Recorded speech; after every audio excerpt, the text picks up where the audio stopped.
Hello. So in this video we are going to discuss another question which is purely based on recursion. ये जो question अपन देखने वाले हैं ये question एक डीपी का क्वेश्चन है, लेकिन अभी जो रिकर्शन की सीरीज चल रही है मैंने इसमें इस क्वेश्चन को ले लिया है क्योंकि पहले अपन इसका रिकर्शन समझ लेते हैं, उसके बाद में जब डीपी की सीरीज आएगी तो इस क्वेश्चन को फिर से लूंगा, तो उस समय अपन समझेंगे कि इसमें डीपी कैसे लगेगी। ठीक है, तो क्वेश्चन अपना क्या है अपन ये देख लेते हैं सबसे पहले तो, है ना। तो क्वेश्चन अपना है, अपने को क्या करना है, काउंट करना है नंबर ऑफ पाथ्स। ठीक है, 0 0 से तो एम करो एम एन तक जाना है। अब तुम बोल रहे हो कि क्या है काउंट, कौन से पाथ, और 0 0 से एम एन मतलब क्या है। तो पहले अपन इसका मतलब समझ लेते हैं कि क्या बोलना चाह रहा है क्वेश्चन। तो सपोज तुमको एम की वैल्यू 3 दे रखी है, एन की वैल्यू भी 3 दे रखी है ना। तो एम की वैल्यू 3 दे रखी है, मतलब एक मैट्रिक्स है तुम्हारे पास, 3 × 3 की तुम्हारे पास एक मैट्रिक्स है। तुम्हारी इनिशियल पोजीशन ये है, फाइनल पोजीशन ये है ना। यहाँ से तुमको स्टार्टिंग पोजीशन है, मतलब तुम यहाँ से स्टार्ट कर रहे हो तो तुमको फाइनल पे आना है। तो तुमको बताना है कि कितने ऐसे पॉसिबल पाथ्स हैं जिससे तुम यहाँ से यहाँ आ सकते हो। ठीक है, अब इसमें दो कंडीशन है, या तो तुम इधर मूव कर सकते हो, राइट मूव कर सकते हो, या फिर तुम डाउन मूव कर सकते हो। ठीक है, दो चीज कर सकते हो, या तो राइट मूव कर सकते हो या डाउन मूव कर सकते हो। मैंने इनिशियल से मेरे को फाइनल पे आना है, तो एक पॉसिबल केस ऐसा हो सकता है कि मैं राइट यहाँ तक आ जाऊँ फिर ये डाउन आ जाऊँ। ठीक है, तो ये मेरा हुआ एक केस। दूसरा केस ये हो सकता है कि मैं राइट मूव करूं फिर डाउन मूव करूं फिर राइट मूव करूं फिर डाउन मूव करूं। ठीक है, ये दूसरा हो गया। तीसरा हो सकता है कि मैं पहले डाउन मूव कर जाऊं फिर यहाँ आ जाऊं। ठीक है, तो इस तरीके से तुम देखोगे कि 6 केस बन रहे हैं।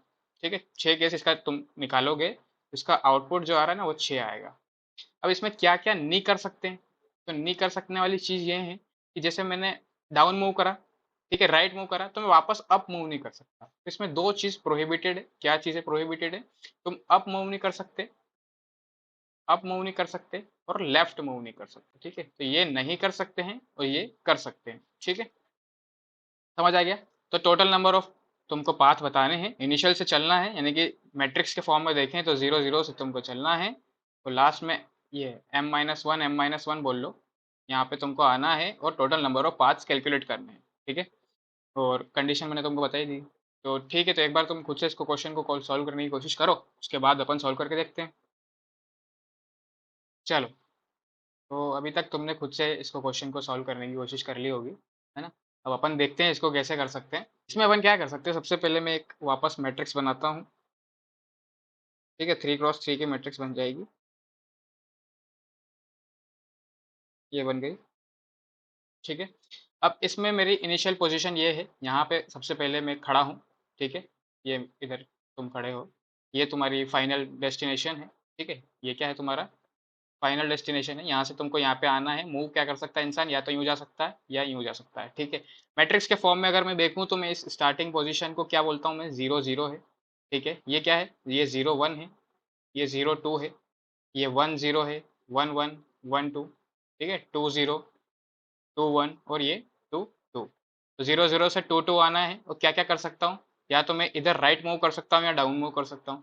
तो मूव करने का मतलब क्या है कि अगर मैं सपोज में एक वेरिएबल को सबसे पहले यहाँ पे इनिशियलाइज कर देता हूँ इनिशियल पे, यानी कि i = 0 और j = 0 पे मैं खड़ा हूँ। ठीक है, ये मैंने इनिशियलाइज कर दिया, और मेरे को जाना कहाँ पे, मेरे को फाइनल पे जाना है। यानी कि मेरा डेस्टिनेशन क्या है, मेरा डेस्टिनेशन क्या है, मेरा डेस्टिनेशन है i = जब 2 हो जाए और j = भी 2 हो जाए। ठीक है, ये जब हो जाएगा यानी कि मेरे को मेरा एक पाथ मिल गया। ठीक है, एक बार पहुंचूंगा तो एक पाथ मिलेगा, है ना। तो ये मेरा डेस्टिनेशन है, और डेस्टिनेशन ये है, इसका मतलब क्या है कि ये एंड पॉइंट है। रिकर्शन में मैंने दो चीजें बताई थी, एक सबसे पहले बेस कंडीशन पता होनी चाहिए, दूसरा रिकर्सिव रिलेशन निकालना आना चाहिए। ठीक है, तो रिकर्सिव रिलेशन तो इसने खुद नहीं दे रखा है कि तुम राइट मूव कर सकते हो डाउन मूव कर सकते हो। बेस कंडीशन क्या होगी, बेस कंडीशन ये होगी कि मैं जब फाइनल पे पहुंच जाऊंगा, मैं जब इस फाइनल पे पहुंच जाऊंगा वही एंड पॉइंट होगा, है ना। तो एंड पॉइंट मेरे को मिल गया i = 2 और j = 2, यही डेस्टिनेशन है। ठीक है, तो एंड पॉइंट मेरे को मिल गया, क्या मिल गया, i = 2 और j = 2, यानी कि यही डेस्टिनेशन है, तो यही मेरा एंड पॉइंट है। क्या है, ये मेरा एंड पॉइंट।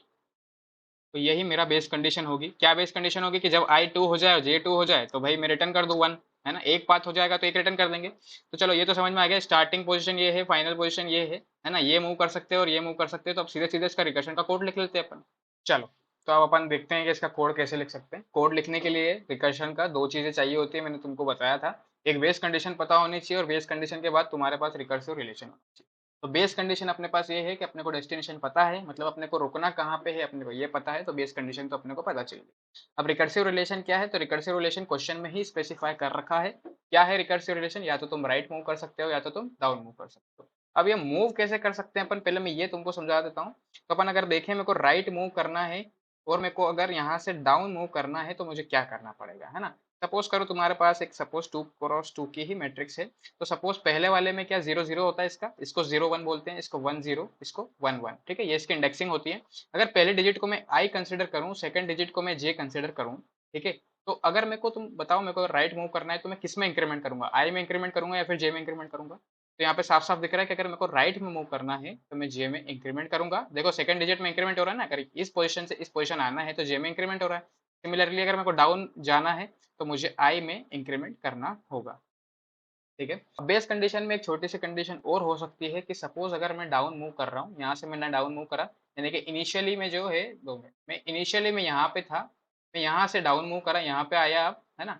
सपोज मैं यहाँ से भी डाउन मूव कर गया तो फिर मैं इस वेक्टर के बाहर चला गया, यानी कि मैं आउट ऑफ बाउंड चला गया, है ना।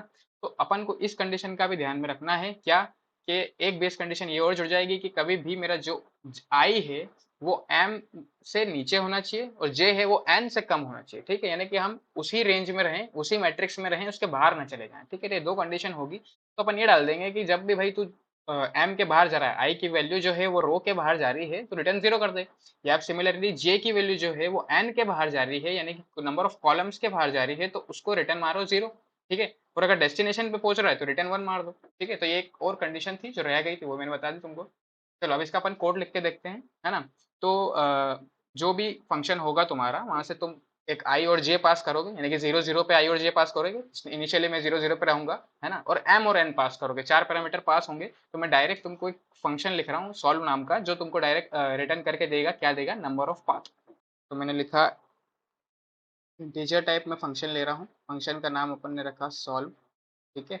इसके अंदर क्या क्या पैरामीटर्स अपने को चाहिए, मैंने तुमको बताया था, एक अपने को आई चाहिए, ठीक है, एक जे चाहिए और एम और एन चाहिए। तो इंटीजर टाइप एम लिख दिया अपन ने, इंटीजर टाइप एन लिख दिया, ठीक है। ये चार पैरामीटर अपन ने ले लिए। सबसे पहले इसकी बेस कंडीशन लिख देते हैं। बेस कंडीशन अपन ने अभी हाल देखी, इसकी क्या थी बेस कंडीशन, कि वो फाइनल डेस्टिनेशन पर पहुंच जाए, यानी कि फाइनल जो उसको पहुंचना है वहां पे अगर पहुंच जाता है तो हम रिटर्न 1 कर दे देंगे। या फिर उसका जो आई और जे है वो आउट ऑफ बाउंड निकल जाए, यानी कि आई जो है वो रो से बाहर निकल जाए, या फिर जे जो है वो कॉलम से बाहर निकल जाए, तो रिटर्न 0 कर दे, ठीक है। तो यहाँ पे अपन सबसे पहले इसकी बेस कंडीशन लिखते हैं। तो मैं लिख रहा हूँ कि अगर इफ मेरा आई जो है वो इक्वल इक्वल हो जाए m-1 के, है ना, एंड क्या j इक्वल इक्वल हो जाए n-1 के। इसका मतलब क्या है कि ये फाइनल पोजीशन पे पहुंच चुका है, ये फाइनल पोजीशन यहाँ पे पहुंच चुका, अगर यहाँ पहुंच चुका है तो मैं यहाँ से रिटर्न मार दूँ कितना, 1, यानी कि एक पाथ मेरे को मिल चुका है, ठीक है। दूसरी बेस कंडीशन ये आ जाती है कि अगर मेरा आई जो है ना, वो क्या है, वो greater than equals to m हो जाए, या फिर यहाँ पे एंड नहीं आएगा, यहाँ पे क्या आएगा, और आएगा, ठीक है। तो यहाँ पे आ जाएगा कि और j जो है मेरा वो greater than equals to n हो जाए, है ना, तो मैं क्या कर दूँ, मैं रिटर्न करूँ 0, कि भाई तुम आउट ऑफ बाउंड चले गए, तुम मेरी मैट्रिक्स से बाहर चले गए, ठीक है। तो यहाँ से अपन ने रिटर्न 0 रिटर्न मारा। और फाइनल जो हमारी कंडीशन आएगी, क्या कंडीशन है, रिकर्सिव रिलेशन अपन ने इसका देखा, तो सीधी सीधी कंडीशन आएगी कि लास्ट में अपन क्या रिटर्न कर दें, एक बार अपन राइट वाला मूव कर लें, एक बार अपन लेफ्ट मूव कर लें, ठीक है। फिर रिकर्शन अपने हिसाब से right left right right left वो करते जाएगा, है ना। तो मैं यहाँ से लिख रहा हूँ रिटर्न राइट मूव करने की कंडीशन लिखते हैं सबसे पहले। तो सॉल्व को कॉल करता हूँ मैं, राइट मूव करना है, राइट मूव करना है यानी कि जे में इंक्रीमेंट करना है, ठीक है। तो आई तो वैसा का वैसा ही रहेगा, तो जे में मैंने यहाँ पे इंक्रीमेंट कर दिया। फिर यहाँ पे एम और एन पास करें, ठीक है। इसमें मैं ऐड कर दूँ क्या, कौन सी कंडीशन, डाउन मूव करने वाली, यानी कि सॉल्व आई में अब मैं इंक्रीमेंट कर रहा हूँ। यहाँ पे देखो, यहाँ पे आई में इंक्रीमेंट किया हुआ है ना, अगर डाउन मूव करना है तो आई में इंक्रीमेंट करना है, ठीक है। तो आई में मैंने इंक्रीमेंट कर दिया, जे को ऐसा कैसा पास कर दिया, एम और एन। तो ये मेरा फंक्शन कंप्लीट हो गया है, ये जो है ये फंक्शन यहाँ पे कंप्लीट हो जाता है। अब तुम इसको जीएफजी पे करके देखो, है ना। जीएफजी जो है वेबसाइट, वहाँ पे इस क्वेश्चन दिया हुआ है, मैं इसके लिंक डाल रहा हूँ डिस्क्रिप्शन पे, करके देखो। इस क्वेश्चन में तुम्हारी आएगी टीएलई, टाइम लिमिट एक्सीड हो जाएगी, ठीक है। तो ये जो क्वेश्चन है ना, ये मैंने इसलिए अभी लिया है कि इसका पहले अपन रिकर्शन समझे। तो रिकर्शन आई होप तुमको अच्छे से समझ में आ गया हो। टाइम लिमिट इसलिए एक्सीड हो रही है क्योंकि इसमें लगेगी डीपी। तो जब अपन डीपी की सीरीज बनाएंगे तो उसमें इस क्वेश्चन को जरूर लेंगे। तो क्वेश्चन बहुत इंपॉर्टेंट है। ये क्वेश्चन पेटीएम पे पूछा गया है, अमेजोन में पूछा गया है, और 2-3 वेबसाइट मैंने देखी है जहाँ पे ये पूछा गया है। 2-3 कंपनीज वेबसाइट में, कंपनीज में ये पूछा गया है। तो बेस कंडीशन तुमको समझ में एक बार इस कोड को फिर से समझा देता हूँ। बेस कंडीशन, ये दो बेस कंडीशन निकल के आई मेरी। या तो मैं फाइनल पोजीशन पे पहुंच रहा हूँ तो, या फिर मैं आउट ऑफ बाउंड जा रहा हूँ तो क्या करूँ, रिटर्न 0 कर दूँ। फाइनल पे पहुंच रहा हूँ तो रिटर्न 1 कर दूँ। और लास्ट में मैं क्या करूँ, ये मैंने ये कंडीशन लिखी है मेरी राइट की, ये वाली कंडीशन है डाउन मूव करने की। तो दोनों तरफ मूव कर करके देख लूँ, है ना। तो टोटल नंबर ऑफ पाथ आ जाएंगे, क्योंकि अगर मैं फाइनल पे एक बार पहुंचूंगा तो 1 रिटर्न होगा। ठीक है, अब यहाँ पे 1 रिटर्न होगा तो इन दोनों कंडीशन में एक जगह पे 1 आ जाएगा। तो वो ऐड होता जाएगा, ऐड होता जाएगा, और लास्ट में जाके मुझे टोटल मिल जाएगा कि टोटल कितने नंबर ऑफ पाथ होंगे। ठीक है। तो ये था इसका कोड। आई होप तुमको अच्छे से समझ में आ गया हो। क्वेश्चन बहुत इंपॉर्टेंट है। और फिर मिलते हैं नेक्स्ट वीडियो में। बाय।